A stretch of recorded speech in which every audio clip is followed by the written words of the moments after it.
আন্টিদের বাড়ি থেকে তো বৃষ্টিতে ভিজে ভিজে বাড়িতে চলে এসেছে। এই ঠান্ডা পরিবেশে সবার ইচ্ছে করতেছিল খিচুড়ি খাবে, তো আমি সেটাই তৈরি করব আর তোমাদের সাথে ভিডিও শেয়ার করব।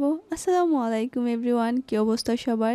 আশা করছি সবাই ভালো আছেন। আলহামদুলিল্লাহ আমিও ভালো আছি। এত বৃষ্টি আজকে হচ্ছে, একদম বারান্দায় পানি জমে গেছে। এদিকে আমার মাচাং পুরো একদম ভিজে সুপ হয়ে গেছে, মনে হচ্ছে এটা ভেঙে যাবে। তো যাই হোক, রাতের বেলা আমি চলে এসেছি খিচুড়ি বানাতে। তো শুধু খিচুড়ি হলে কি হয়, তার সাথে অবশ্যই থাকবে বেগুন ভর্তা। তো প্রথমে আমি এখানে মুগ ডাল, মশারির ডাল, বুট ডাল, বাসায় যে ডালগুলা ছিল সবগুলো থেকে কয়টা কয়টা নিয়ে আমি এগুলা 20 মিনিট ভিজিয়ে রেখেছিলাম। এরপর আমি এগুলাকে ভালো করে ধুয়ে নিয়েছি, সাথে আমি আলুও দিয়েছি। তারপর চাল দিয়ে ভালো করে সবকিছু মিক্স করে আমি ধুয়ে নিয়েছি।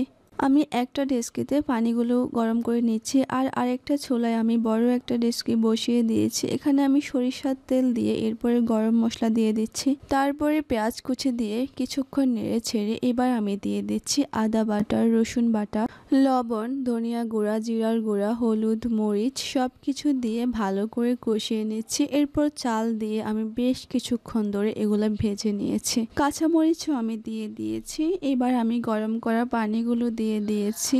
এবার আমি বেগুন ভর্তার জন্য অনেকগুলো বেগুন নিয়েছি আর এগুলোকে আমি ভালো করে পুড়ে নিচ্ছি চুলায়। এপাশ ওপাশ করে ভালো করে পুড়ে নিয়েছি। এই তো আমি সবগুলা বেগুন ভালো করে পোড়া দিয়েছি।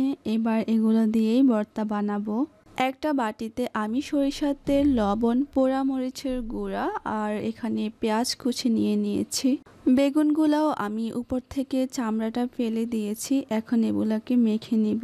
তো আমার হাত জ্বালা করে, এজন্য আমি আজহারুলকে বলেছি এগুলাকে মেখে দেওয়ার জন্য। তো আজহারুল খুব সুন্দর করে এগুলাকে মেখে নিয়েছে। তারপর এই তো আমার ভর্তা রেডি, তার সাথে আমার খিচুড়ি হয়ে গিয়েছে। সবশেষ আমি খিচুড়িতে এখানে ঘি দিয়ে দিচ্ছি। এবার ঘি দেওয়া শেষ, এবার গরম গরম পরিবেশন করব।